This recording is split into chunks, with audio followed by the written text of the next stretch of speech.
Bismillahirrahmanirrahim. Em nome de Deus, o Clemente, o Misericordioso. Em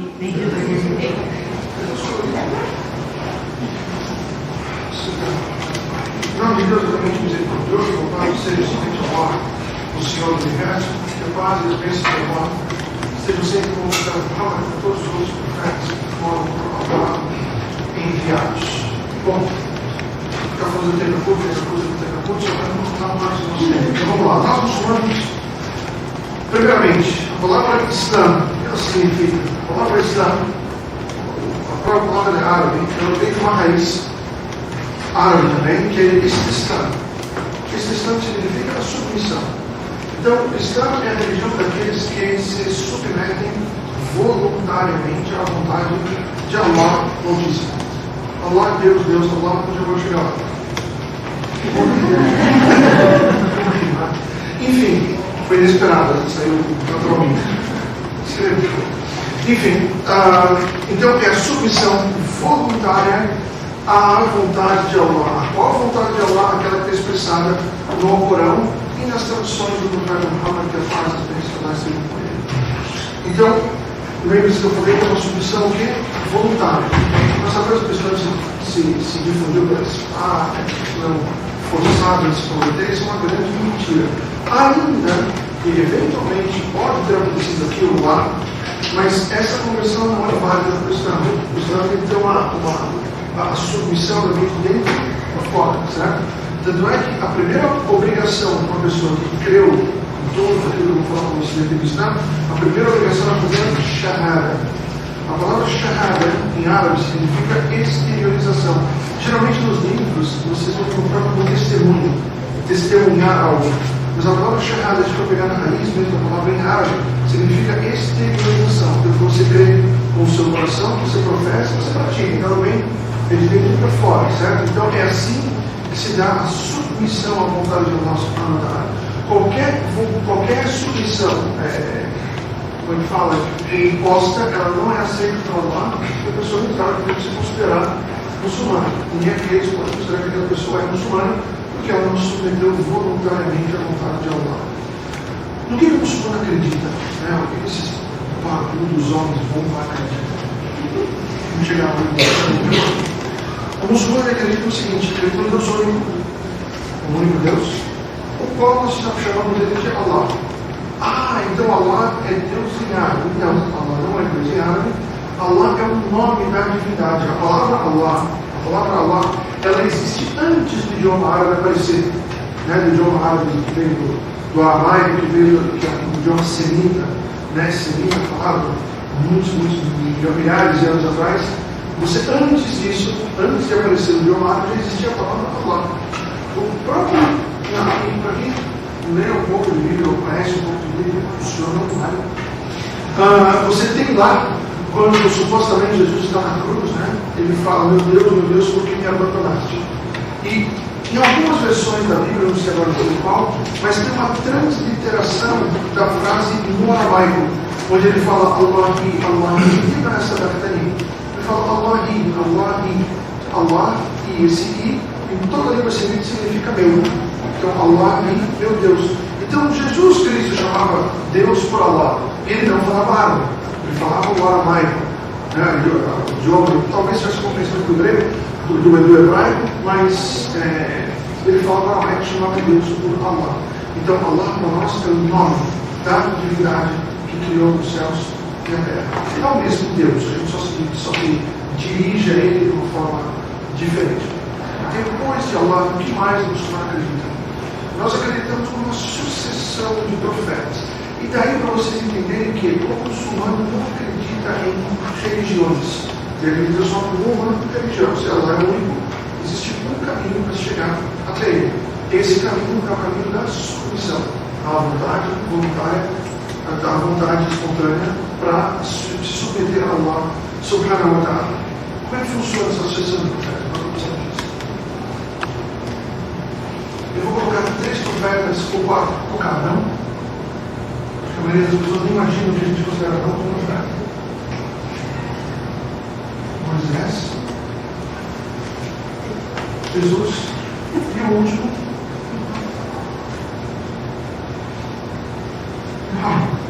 tá? Nós acreditamos que Allah criou toda a criação, criou Adão e criou Eva, tá? Mas não falou só de Adão, porque Adão foi profeta. Para quem que Adão foi profeta? Para Eva e para os seus primeiros filhos, certo? Então ali foi o prelúdio de uma revelação divina. O que é essa revelação? A revelação não pode fazer o que não se pode fazer. É como viver melhor, como ser um indivíduo melhor dentro da sociedade. E ela também, essa revelação aqui, tudo que você falou sobre revelação, sempre que você vê revelação, não é só um conjunto de pecado lícito e ilícito, pecado e permissibilidades. Não, mas ela é um todo. A revelação, ela sempre organizou as sociedades para as quais elas foram reveladas, ela organizou um grupo social, ela trouxe religiosas predições, mas essencialmente ela eleva o indivíduo a ser uma melhor pessoa dentro da sociedade que ela vive. A primeira revelação que aconteceu foi para Adão, que ele foi para Eva e seus 4 filhos. Sim, 4. Mas enfim, seus 4 filhos. Não vou entrar nessa questão, senão, meu Deus do céu. Mas nós acreditamos que Adão teve 4 filhos, não só 2. Concorda que Adão para Moisés passou tem passo, né? E o grupo social aumentou, outras necessidades viriam, então Allah revelava uma outra revelação para Moisés chamada Torá, certo? Então ele enviou para Moisés a Torá. E a Torá, ela foi a palavra de Deus, ela foi não digo que foi a palavra de Deus, mas ela foi o conjunto de leis da revelação para aquele povo que vivia nessa época aqui de Moisés. Ótimo. De Moisés para Jesus passou mais do tempo, certo? Essas leis aqui começaram a ficar obsoletas, impraticáveis. O que Deus faz então? Manda Jesus com uma outra revelação chamada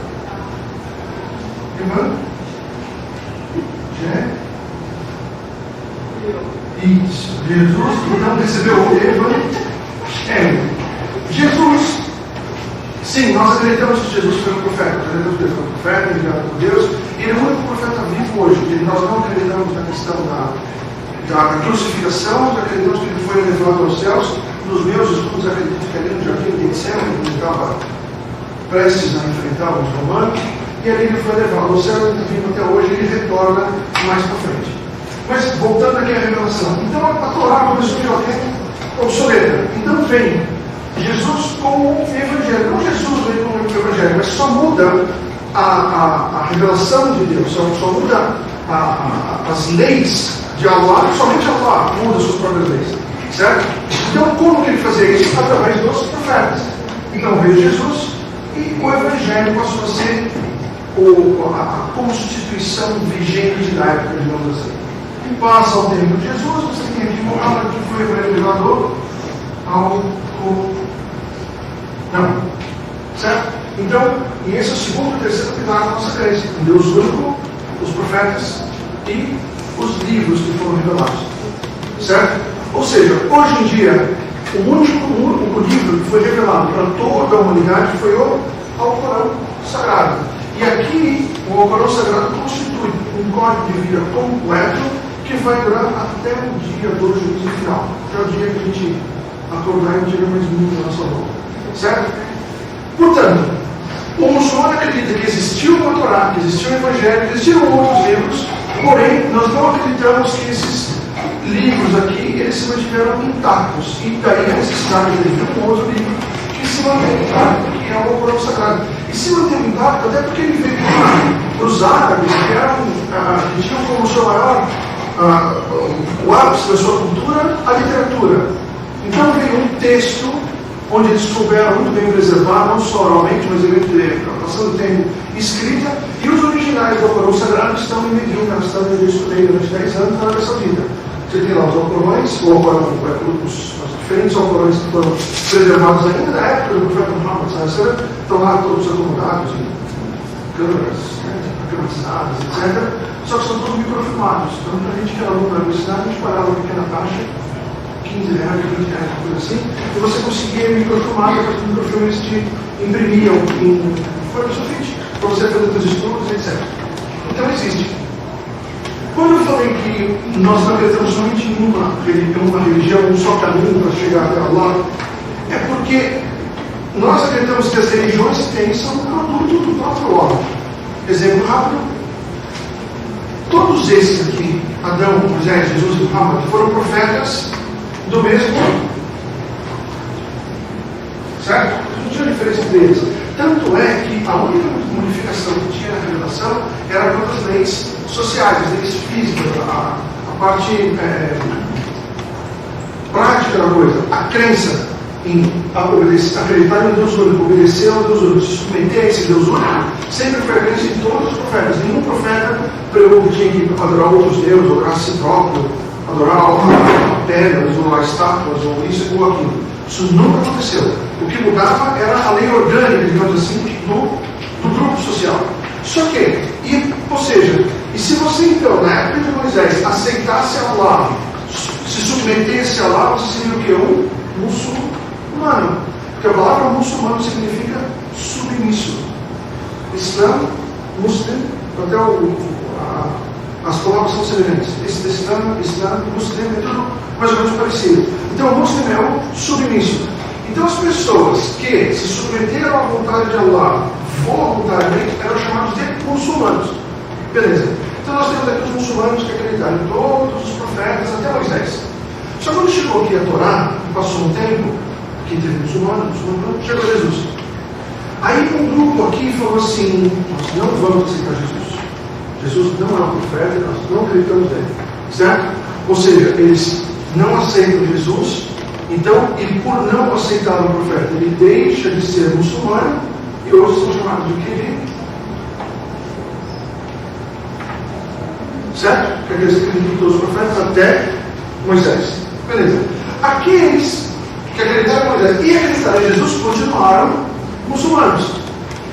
Só que quando veio o profeta Muhammad, aqueles que acreditavam em Jesus cometeram o mesmo equívoco que aconteceu anteriormente.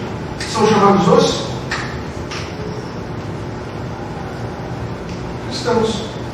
Eles acreditaram em todos os profetas até Jesus. E falaram: nossa, calma, aqui não é profeta nada. O Corão não é o livro de Deus. E aqueles que aceitaram todos, inclusive Muhammad, eles continuam a ser chamados de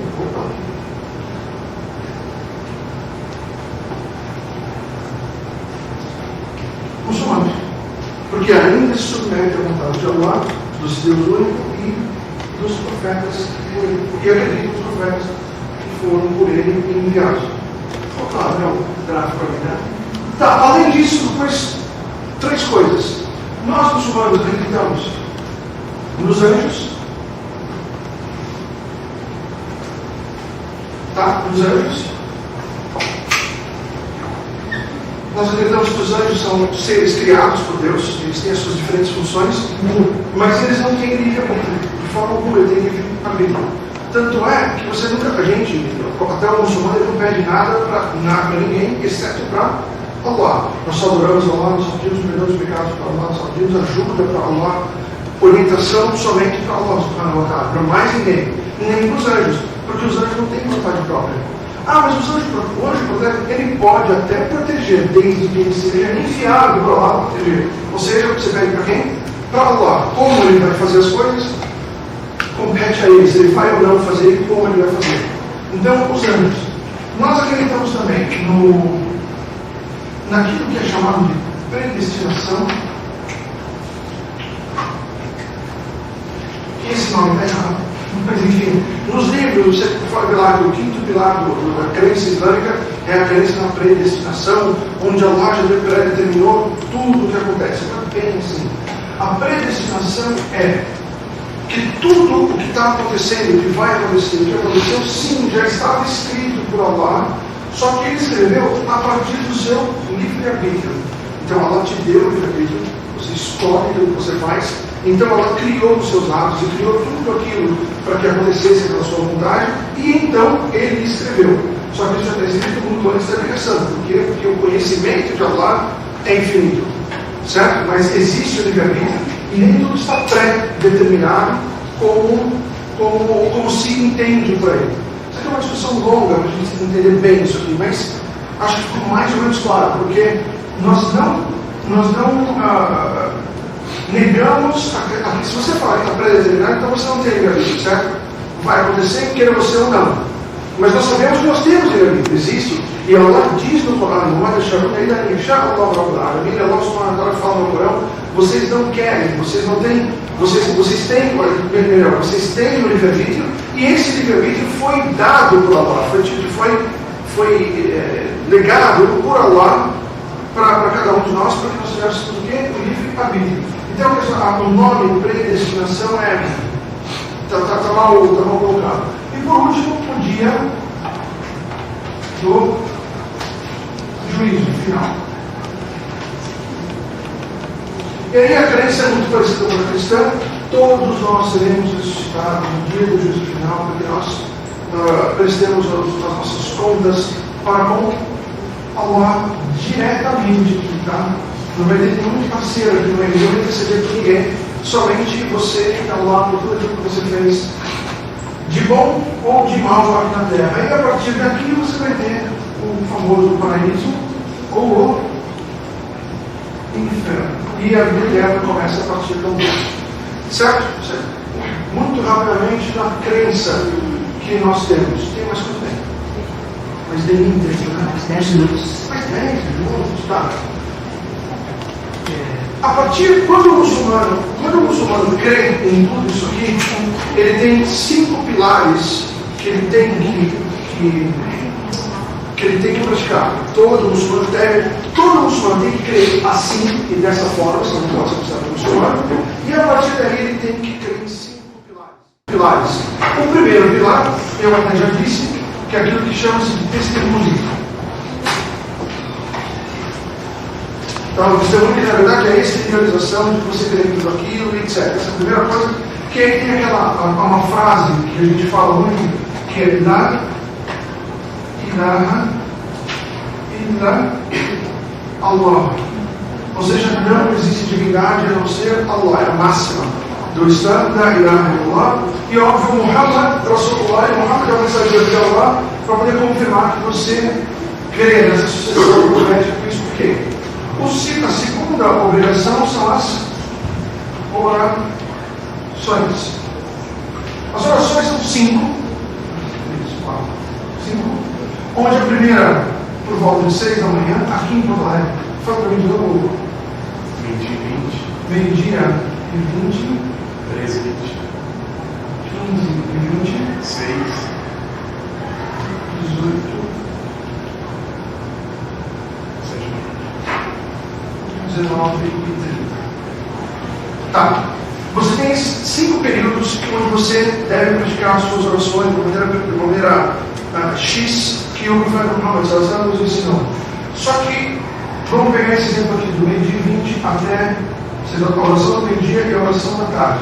Meio-dia e 20 você tem até 15 e 20. Ou seja, o melhor a ser feito é que você reze aqui. Deu meio-dia e 20, você para, você fazer para lá e você reza. Se você não puder, você pode ir atrasando, você tem até as 15 e 19 para poder rezar essa oração aqui no meio-dia. Certo? Você tem esse período para rezar a oração no meio-dia.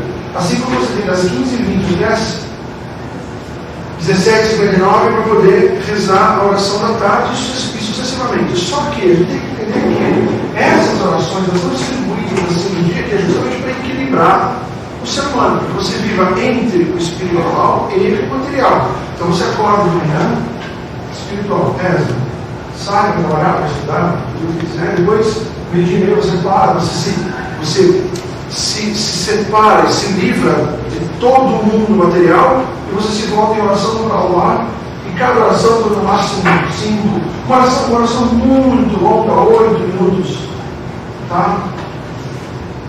Para ser rezado. Quer dizer, tem tempo, né? De 20 até 3 e 20 da tarde, pelo amor de Deus, né? Enfim, qualquer revista ali do mundo dá muito mais tempo que isso durante um período desse tempo.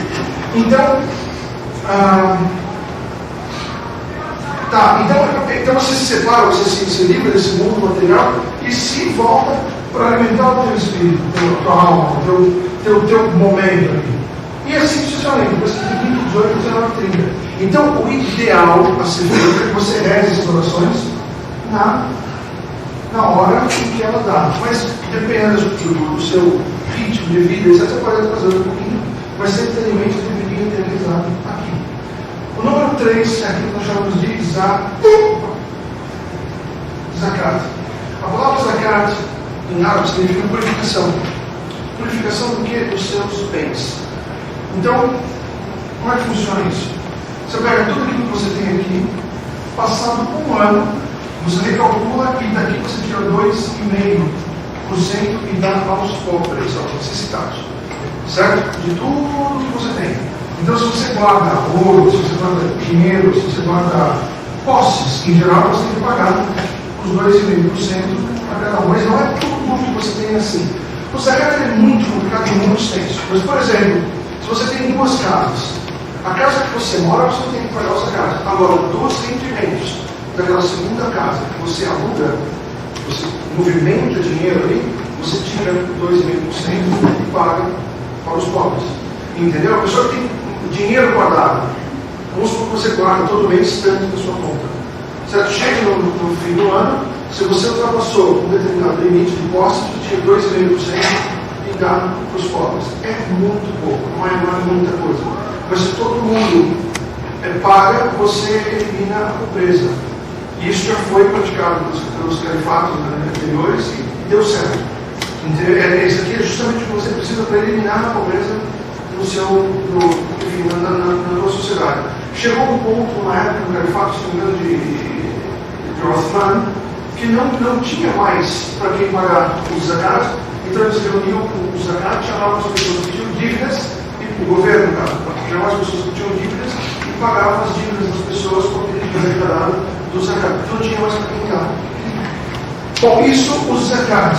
O quarto é o famoso jejum do mês do Ramadan. Tá? No mês do Ramadan, onde o nosso mês, para a gente seguir o calendário lunar, ele pode ter 29 ou 30 dias, nunca 31, nunca 28, nunca 25, nada, sempre 29 ou 30 dias.